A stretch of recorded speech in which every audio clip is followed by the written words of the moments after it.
estrada do Grajaú. Se tivesse pra cá nesse aqui, vai embora.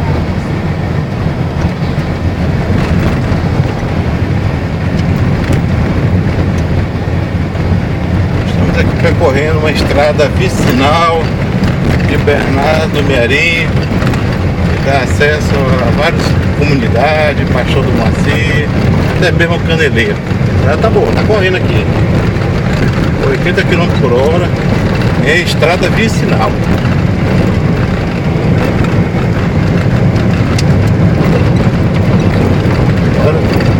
Hoje é o que?